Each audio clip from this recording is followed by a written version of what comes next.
everybody, this is Rusty again with Collector Auctions, and today I'm on the road. I'm going to be going to a new comic book store that's in the Baltimore area here called Chuck's Comics. Now, I've known about the store before, didn't think too much about going. Honestly, they weren't on the radar that much, but I saw their booth set up at the Baltimore Comic Con last weekend, and it looked like they had a lot of great books, a lot of lower priced books that they had at the show, plus some nice high-grade books.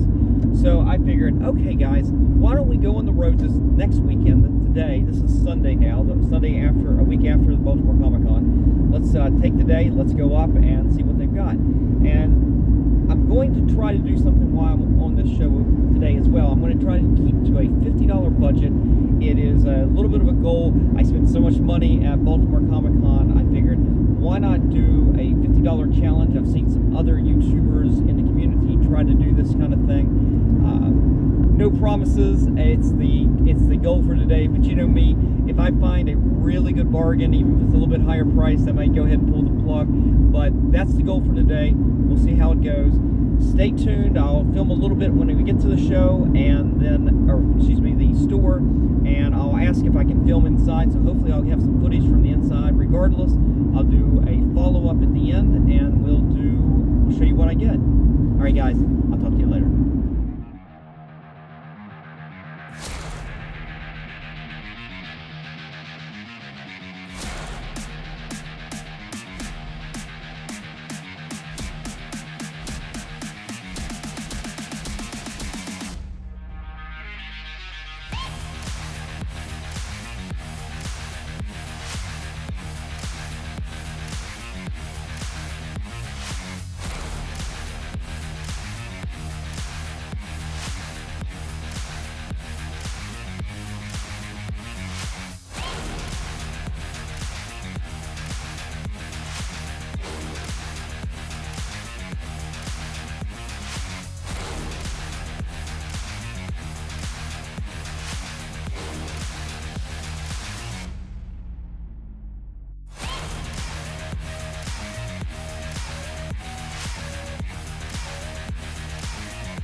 Hey everybody, I just got finished going through Captain Chuck's Comics here up in Essex, Maryland. What a great little store. It is full of comic books and games and figurines and toys. It is jam-packed. There's not a square inch of that store that doesn't have something in it. I ended up going through, filming a little bit. They were very gracious, let me film in there, and just amazing stuff. The footage you just saw doesn't even do it justice, how much stuff is in there. I ended up, after I filmed, I started going through the long boxes and the wall books and everything, and I ended up picking up a few things, and once I get home, you'll see that in just a few minutes. In a few moments, I'll have to get home first and edit everything, of course, but tried to pick up some nice books. I think you're going to like these. I hope you enjoy them, and just stay tuned for a moment and you'll see the books. All right, everybody, I hope you enjoyed the footage I shot at Captain Chuck's Comics. I enjoyed my afternoon there. Went through a lot of books, just like I said, while I was in the car right after I got out of the store. So I finally got home and got a chance to get everything set up again. So now I'm going to show you the books that I ended up picking up. But first off, what I want to say is that I kept to my budget. I kept it under $50. I was going through a lot of books, and I realized I'm not much of a long box diver, a dollar bin diver. I don't know. Maybe I just don't have the patience for it. But I went through a lot of books, and I tended to fall back on my old tendencies, which is to look for books that I've already purchased and have a history with, grading, pressing, working with. And so I kind of did that a little bit, but on the last book here, I went out of my comfort zone and completely did something different.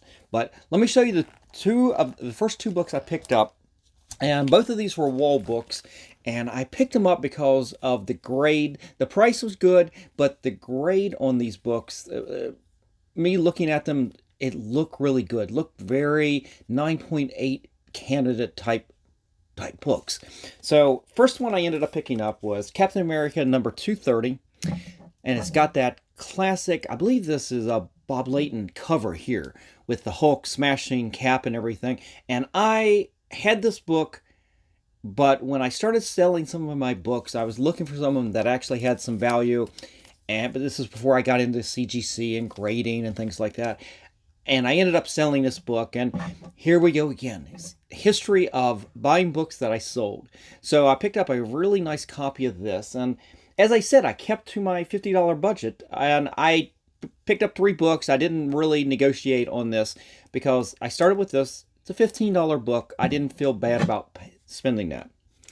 The second one is Young Avengers number 9. I only spent $10 on this, and it looks really clean over here in this edge. This new paper from this age. I think this was it late 09, 08, 10, 12, something like that, where this paper, I've had experience with this particular book that the rub over here can be really strong on the front of this book, but this book looked really clean. Like the rest of that Young Avengers run, this is a classic cover from Jim Chung, and I want to say there's some significance to this issue, and I want to say it has to do with Kate Bishop on this. And maybe, is this the issue where she's named Hawkeye? I can't remember now. I know that issues 1, 6, 9, and 12 are the more of the keys. I think 4 and 5 are coming on because of the Kang covers, of course.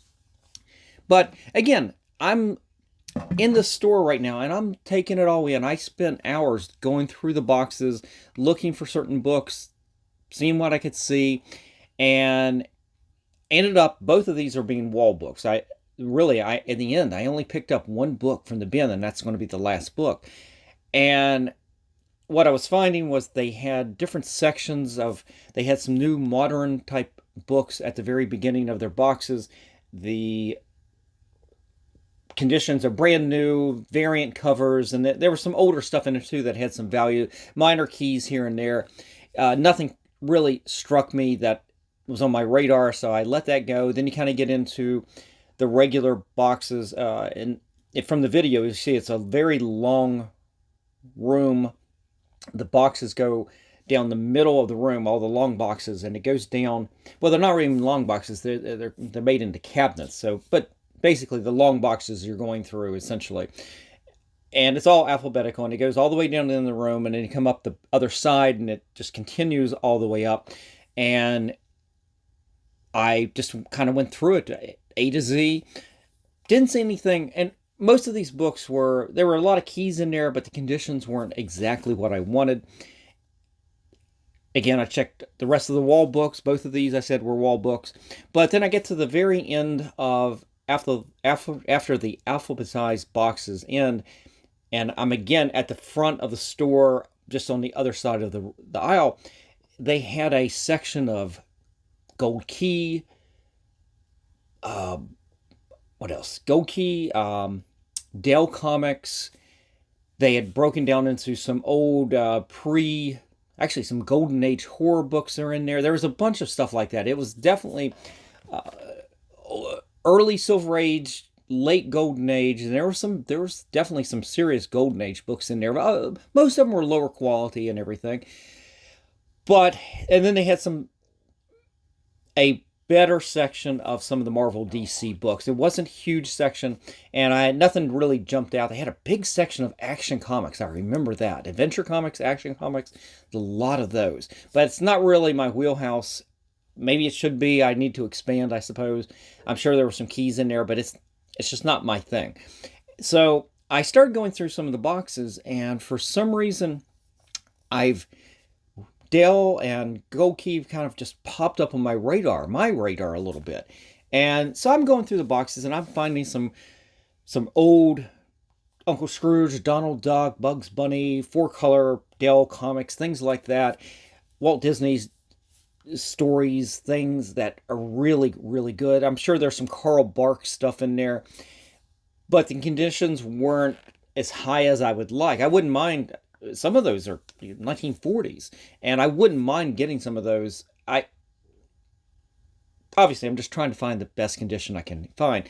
But as I said, I'm going through Gold Key books as well. So I ended up really kind of keen in. I didn't want to just buy something to buy something. I wanted to buy something that the condition just looked fantastic. And may not necessarily be a key, but as I said, I'm going off the reservation a little bit here, and I ended up picking up this. This is Bullwinkle and Rocky, issue number 9 from Gold Key. And I want to say this is from 72, 73.